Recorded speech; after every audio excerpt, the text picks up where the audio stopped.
Hi hello എല്ലാവർക്കും good morning. അപ്പോൾ എല്ലാവർക്കും ഞങ്ങളുടെ പുതിയ വീഡിയോയിലേക്ക് സ്വാഗതം. അപ്പോൾ ഇന്നൊരു ഡേ ഇൻ മൈ ലൈഫാണ് കാണിക്കുന്നത് കേട്ടോ. അപ്പോൾ രാവിലെ എണീറ്റ് വന്നിട്ട് ചോറിനുള്ള ഇതൊക്കെ വെച്ചു. അത് കഴിഞ്ഞിട്ട് അപ്പോൾ ഇന്ന് മോനും ഒക്കെ ഇന്ന് ചോറ് കൊടുത്തു വിടണം. പിന്നെ അവർക്ക് ബ്രേക്ക്ഫാസ്റ്റ് ഉണ്ടാക്കണം. അപ്പോൾ അതിന് വേണ്ടി ഇപ്പോൾ ചോറിന് ആദ്യമായിട്ട് പിന്നെ ബീട്രൂട്ട് തോരനായിരുന്നേ. ബീട്രൂട്ട് എല്ലാം അരിഞ്ഞ് എല്ലാം ആക്കി വെച്ചു. അത് കഴിഞ്ഞിട്ട് പിന്നെ കുഴക്കട്ട ഉണ്ടാക്കാമെന്ന് വിചാരിച്ചു. പാത്രത്തിൽ പൊടിയൊക്കെ ഇട്ടു. പിന്നെ തേങ്ങ, ജീരകം, ശർക്കര അതെല്ലാം ചേർത്ത് കുഴക്കട്ടയ്ക്കുള്ളതെല്ലാം സെറ്റാക്കി കുഴക്കട്ട ഇങ്ങനെ കയ്യിൽ പരത്തിയിട്ട് ഉരുള വെട്ടി വെക്കും. അതിൻ്റെ ഇടയിൽ തന്നെ മൂക്കുള്ള മുട്ട പൊരിക്കുന്നതിനുള്ള സാധനങ്ങളെല്ലാം അതിനുള്ള കാര്യങ്ങളെല്ലാം റെഡിയാക്കി വെച്ചു. അത് കഴിഞ്ഞ് അവൾക്ക് ലഞ്ചിന് മുട്ട കൊണ്ടുപോകാൻ വേണ്ടി മുട്ട പൊരിച്ചു. അത് കഴിഞ്ഞ് ലാസ്റ്റിലാണെങ്കിൽ ചായയും ഇട്ടു. അപ്പോൾ കുഴക്കട്ട, മുട്ട, തോരൻ എല്ലാ കാര്യങ്ങളും റെഡിയായി. അത് കഴിഞ്ഞ് കുറച്ച് നേരം ഇങ്ങനെ വെളിയിലോട്ട് നോക്കിയിരിക്കും. നമ്മളുടെ ജോലിയെല്ലാം കഴിഞ്ഞിട്ട് കുറച്ച് നേരം ഇങ്ങനെ വെളിയിൽ നോക്കിയിരുന്ന ആ കിളികളുടെ ശബ്ദവും രാവിലത്തെ ആ ഒരു പ്രഭാതത്തിൻ്റേതായ കാര്യങ്ങളൊക്കെ ഇങ്ങനെ കുറേ നേരം ഇങ്ങനെ വെളിയിലോട്ട് നോക്കി നിൽക്കുവേ. അത് കഴിഞ്ഞ് പിന്നെ ഹാളെല്ലാം ഫുൾ അലങ്കോലമാക്കി ഇട്ടേക്കും കേട്ടോ. ഇന്നലെ ആക്ടിവിറ്റിയും വർക്കുകളും ഒക്കെ ഉണ്ടായിരുന്നു മോന്. അപ്പോൾ അവനെല്ലാം സ്കൂളിൽ പോകാനുള്ള എല്ലാം റെഡിയായി നിൽക്കുകയാണ്. അപ്പോൾ അയാൾക്ക് ഇനി സ്കൂളിൽ പോകാനാണ്. മോൻ സ്കൂളിൽ പോയി കഴിഞ്ഞിട്ടേ മോള് പിന്നെ എണീക്കത്തുള്ളൂ കേട്ടോ. അവൾ ബെഡൊക്കെ നല്ല ഇതായിട്ടാണ് രാത്രി കിടക്കുന്നത്. രാവിലെ ആകുമ്പോൾ അവൾ ഈ കോലമാക്കും ബെഡ്. എന്നിട്ട് ഇനിയിപ്പോൾ അവളെ കുത്തി എണീപ്പിക്കണം. ഇനി അവളെ ഒരുക്കണം. അപ്പോൾ അതിനുള്ള പരിപാടികളാണ്. അപ്പോൾ അവൻ്റെ സ്കൂൾ ബസ് വന്നു. അവൻ സ്കൂളിൽ പോവുക കേട്ടോ. അതൊക്കെ കഴിഞ്ഞു. ഇനി അവനെ വിട്ടിട്ട് വേഗം ശേഷം വേണം അവളുടെ കാര്യങ്ങളൊക്കെ റെഡിയാക്കാനേ. അപ്പോൾ അതിൻ്റെ ഇടയ്ക്ക് അവളപ്പോൾ തന്നെ പോയി പല്ല് തേക്കുകയും കുളിക്കുകയൊക്കെ തന്നെ ചെയ്തോളൂ. അതിൻ്റെ ഇടയ്ക്ക് പിന്നെ ഞാൻ അവളുടെ ലഞ്ച് ബോക്സ് എല്ലാം എടുത്തു. അപ്പോൾ രാവിലെ കുഴക്കട്ടയായിരുന്നല്ലോ. അപ്പോൾ അവൾക്ക് ബ്രേക്ക്ഫാസ്റ്റിന് കുഴക്കട്ട കൊടുത്തു വിട്ടു. പിന്നെ ഉച്ചയ്ക്ക് ചോറായിരുന്നേ. ചോറിൻ്റെ കൂടെ പിന്നെ ബീട്രൂട്ട് തോരനും മുട്ട പൊരിച്ചതും ചമ്മന്തിപ്പൊടിയും പിന്നെ തൈരും കൂടെ അവൾക്ക് കൊടുത്തു വിടുന്നുണ്ട് കേട്ടോ. ചോറിന് അവൾക്ക് ബീട്രൂട്ട് തോരൻ ഉണ്ടെങ്കിൽ പിന്നെ അവൾക്ക് സ്പെഷ്യലായിട്ട് വലിയ കറികളൊന്നും വേണ്ട. അവൾക്ക് ബീട്രൂട്ട് തോരനും തൈരും മുട്ട പൊരിച്ചതും ആണെങ്കിൽ അവൾ ഓക്കെയാണ് കേട്ടോ. ഡെയിലി എന്ന് വെച്ചാൽ അങ്ങനെയല്ല, ഇടയ്ക്കൊക്കെയുള്ള ദിവസങ്ങളിലൊക്കെ ഞാനിങ്ങനെ തന്നെ കൊടുത്തു വിടുന്നത് കേട്ടോ. അവൾക്കത് ഭയങ്കര ഇഷ്ടമാണ്. അവൾ കഴിച്ചോളുമല്ലോ. അവൾക്ക് ഇഷ്ടമുള്ള ഫുഡ് കൊടുക്കുമ്പോൾ അവൾ നല്ലതുപോലെ കഴിക്കും. അപ്പോൾ അതല്ലേ വേണ്ടുന്നത്. പിന്നെ അവൾക്ക് സ്നാക്സ് ബദാമായിരുന്നേ. അങ്ങനെ പിന്നെ അവൾക്ക് കുറച്ച് ബദാമും കൊടുത്ത് വിട്ടിട്ടുണ്ട്. അപ്പോൾ അവിടെ ലഞ്ച് ബോക്സ് എല്ലാം റെഡിയായി കഴിഞ്ഞ് പിന്നെ അവളുടെ കിറ്റിനകത്തെല്ലാം പറക്കിയെല്ലാം വെച്ച് കഴിഞ്ഞിട്ട് അവളുടെ ലഞ്ചും ബ്രേക്ക്ഫാസ്റ്റും അവളുടെ വാട്ടർ ബോട്ടിലിനകത്ത് വെള്ളമൊക്കെ നിറച്ച് കിറ്റെല്ലാം ഞാൻ റെഡിയാക്കുമ്പോഴത്തേന് അവൾ ഫുള്ള് പല്ലൊക്കെ തേച്ച് കുളിച്ച് ഒരുങ്ങിയെല്ലാം സെറ്റായി നിൽക്കും കേട്ടോ. പിന്നെ അവൾക്ക് ഞാൻ മുടി മാത്രമേ കെട്ടി കൊടുക്കാറുള്ളേ. അപ്പോൾ ദാണ്ടേ മോളെല്ലാം റെഡിയായി സ്കൂളിൽ പോകാനായിട്ട്. അവൾ റെഡിയായി, ഓക്കെ ആയി കേട്ടോ. ഇതിൻ്റെ ഇടയ്ക്കൂടെ അവൾ ചായയും കുടിച്ചു, കുഴക്കട്ടയും കഴിച്ചേ.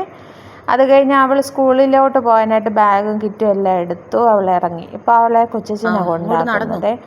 ആദ്യമൊക്കെ കുറേ ദിവസങ്ങളിലൊക്കെ ഇടയ്ക്കൊക്കെ ഞാൻ കൊണ്ടുപോകും കേട്ടോ. പിന്നെ ചില ദിവസങ്ങളിൽ ഞാൻ മനഃപൂർവ്വം അങ്ങ് മടിക്കും. അപ്പോൾ അവളങ്ങ് പോകും കേട്ടോ. അവളങ്ങ് പോയി കഴിഞ്ഞ് പിന്നെ എൻ്റെ അത്യാവശ്യ ജോലികളെല്ലാം കഴിഞ്ഞ് പിന്നെ ഞാൻ കുഴക്കട്ടയൊക്കെ വൃത്തിയാക്കി. അത് കഴിഞ്ഞ് ഫുള്ള് ഇതായിട്ട് കിടക്കുമായിരുന്നു. പിന്നെ റൂമും എല്ലാം ഫുള്ള് ക്ലീനാക്കി എല്ലായിടവും ഫുള്ള്. ഇതെൻ്റെ ഡെയിലി റുട്ടീനാട്ടോ. ഇവർ പോയി കഴിഞ്ഞതിന് ശേഷമാണ് റൂമും കാര്യങ്ങളും എല്ലാം ക്ലീൻ ചെയ്യുന്നത്. അതെല്ലാം കഴിഞ്ഞിട്ടാണ് പിന്നെ ഞാൻ എൻ്റെ ബ്രേക്ക്ഫാസ്റ്റ് കഴിക്കാൻ പോകുന്നത്. ഇതിനിടയ്ക്കൂടെ കുറച്ച് നേരമൊക്കെ ഞാൻ റെസ്റ്റും എടുക്കും കേട്ടോ. പിന്നെ അത് കഴിഞ്ഞപ്പോൾ ഞാൻ ഞണ്ടും കരിമീനും ഓർഡർ ചെയ്തിട്ടുണ്ടായിരുന്നു. അപ്പോൾ അത് കൊണ്ടുവന്നു. അപ്പോൾ കരിമീൻ ഇന്ന് എടുക്കുന്നില്ലെന്ന് വിചാരിച്ചു, ഞണ്ട് എടുക്കാമെന്ന് വിചാരിച്ചിട്ടോ. ഒന്ന് നല്ല വലിയ ഞണ്ടൂട്ടന്മാരെ കിട്ടിയതേ. ഭയങ്കര ഇതായിരുന്നു, ബഹളമായിരുന്നു കേട്ടോ. പിന്നെ ഞാൻ വെള്ളം തിളച്ചിട്ടാണ് ഇട്ടത്. പിന്നെ അതെല്ലാം കഴുകി എല്ലാം റെഡിയാക്കി പിന്നെ സവാള, അതിനുള്ള പച്ചമുളക്, ഇഞ്ചി എല്ലാം വഴറ്റി പിന്നെ കുരുമുളക് പൊടിയും മുളക് പൊടിയും മഞ്ഞൾപ്പൊടിയും എല്ലാം ചേർത്ത് നല്ലതുപോലെ വഴറ്റിയെടുത്തു. അത് കഴിഞ്ഞ് ഈ ഞണ്ടെല്ലാം ഞാൻ കഴുകി എല്ലാം വൃത്തിയാക്കി വെച്ചിരുന്നേ. അത് അതിനകത്തിട്ട് മിക്സ് ചെയ്തിട്ട് ഈ ഞണ്ടിൽ നിന്ന് തന്നെ ഇറങ്ങുമല്ലോ, വെള്ളം ഇറങ്ങുമല്ലോ, അതുകൊണ്ട് ഞാൻ കുറച്ച് വെള്ളമേ ഒഴിച്ചുള്ളൂ കേട്ടോ. എന്നിട്ട് ഞാൻ നല്ലതുപോലെ ഉപ്പുമൊക്കെ ചേർത്ത് കലക്കി വെച്ച് കേട്ടോ. ഇതിൽ കൂടുതൽ ഞാൻ ഗരം മസാല ഉപയോഗിക്കും, മീറ്റ് മസാല ഉപയോഗിക്കും, പുളിയൊന്നും ചേർക്കത്തില്ല. ഞണ്ട് റോസ്റ്റാണ് ചെയ്തത്. പിന്നെ കരിമീനെല്ലാം ഞാൻ ഇതുപോലെ കറാന്നിരിക്കുന്നത് എനിക്കിഷ്ടമല്ല, ഇങ്ങനെ ഇരിക്കുന്നത് എനിക്ക് താല്പര്യം കൂടുതൽ കേട്ടോ. അപ്പോൾ ഞാൻ അതുപോലെ എല്ലാം ഞാനെല്ലാം ക്ലീൻ ചെയ്തു, എല്ലാം റെഡിയാക്കി, എല്ലാം കഴുകി എല്ലാം റെഡിയാക്കി വെച്ചു. ഇനി അപ്പോൾ കരിമീൻ ഇന്നെടുക്കുന്നില്ല. അപ്പോൾ അതിനായിട്ടുള്ള മസാലയെല്ലാം പുരട്ടി കേട്ടോ. മഞ്ഞൾപ്പൊടിയും കുരുമുളക് പൊടിയും പിന്നെ വെളുത്തുള്ളിയും കുരുമുളകും എല്ലാം ഇത് പേസ്റ്റാക്കിയിട്ട് ഈ കരിമീൻ കുട്ടന്മാരെയെല്ലാം ഞാൻ പറക്കി കറിയിലെല്ലാം നല്ലതുപോലെ അരപ്പിലെല്ലാം നല്ലപോലെ മിക്സ് ചെയ്തിട്ട് കുറച്ചുണ്ടായിരുന്നു കരിമീൻ കേട്ടോ. അപ്പോൾ ഞാൻ ഓരോരോ കരിമീനായിട്ട് എടുത്തിട്ട് എല്ലാം സെറ്റ് ചെയ്തു. എല്ലാം എന്നിട്ട് അടച്ച് ഞാനങ്ങ് ഫ്രിഡ്ജിൽ വെക്കുക കേട്ടോ. അതെല്ലാം കഴിഞ്ഞ് എൻ്റെ ഒരുവിധം ജോലികളെല്ലാം കഴിഞ്ഞപ്പോൾ എനിക്ക് നല്ലപോലെ ദാഹിച്ചപ്പോൾ ഞാൻ ഒരു നാരങ്ങ വെള്ളം കുടിച്ചേ. അത് കഴിഞ്ഞ് പിന്നെയും കുറച്ച് പണികളെല്ലാം കഴിഞ്ഞ് വന്നു. ഉച്ചയ്ക്ക് പിന്നെ ലഞ്ചായിരുന്നു. പിന്നെ ബീട്രൂട്ട് തോരനും മുട്ട പൊരിച്ചതും പിന്നെ ഞണ്ടൂടെ കൂട്ടി കഴിച്ചൊക്കെ കുറച്ച് കഴിഞ്ഞപ്പോഴത്തേനും മോള് വന്നു. അവളുടെ ഇഷ്ട ഫുഡാണേ. അപ്പോൾ അവളും ചോറൊക്കെ കഴിച്ചു. അത് കഴിഞ്ഞ് പിന്നെ അവന് വേണ്ടിയുള്ള വെയിറ്റിംഗ് കേട്ടോ. ഇനി അവൻ വരുന്നിടം വരെ അവൾ അവിടെ തന്നെ നിൽക്കും, ഇങ്ങനെ കറങ്ങി നിൽക്കും. അവൻ വരുമ്പോൾ അവളിനെ വിളിച്ചിട്ട് പിന്നെ അവൾ അകത്ത് വരും. ഇത് തന്നെയാണ് അവളുടെ ഡെയിലി റുട്ടീനാണിത്. അവന് സ്കൂളിൽ പോയി കഴിഞ്ഞിട്ട് അവനും വരുന്നതിനേക്കാളും മുമ്പേ അവൾ വരും. അവൻ വന്നു കേട്ടോ. ഇനി അവർ ആങ്ങളെയും പെങ്ങളും കൂടി ഇനി അകത്ത് കയറി വരുവേ. അകത്ത് വന്നു. പിന്നെ അവന് വന്നു കഴിഞ്ഞാൽ പിന്നെ ഉടനെ അവൻ ഡ്രസ്സൊക്കെ മാറി മേലൊക്കെ കഴുകി അവൻ ഫുഡൊക്കെ കഴിച്ച് അവൻ്റേതായിട്ടുള്ള കാര്യങ്ങളൊക്കെ അങ്ങ് നോക്കിക്കോളും കേട്ടോ. ഇതിൻ്റെ ഇടയ്ക്കൂടെ മോളും മേലൊക്കെ കഴുകി. അതിൻ്റെ ഇടയ്ക്ക് പിന്നെ ഞങ്ങൾ ചായയായിരുന്നു. പിന്നെ അവന് ചാർട്ട് പേപ്പർ വേണം, അപ്പോൾ ഷവർമ്മ വാങ്ങിച്ചു.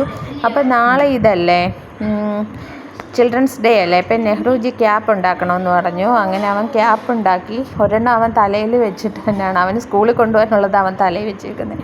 അപ്പോൾ ഇന്നത്തേന് ഇത്രയേ ഉള്ളൂ. Okay, bye, see you. നാളെ അപ്പോൾ ശിശുദിനമല്ലേ, അപ്പോൾ എല്ലാ കുട്ടികൾക്കും എൻ്റെ ശിശുദിനാശംസകൾ.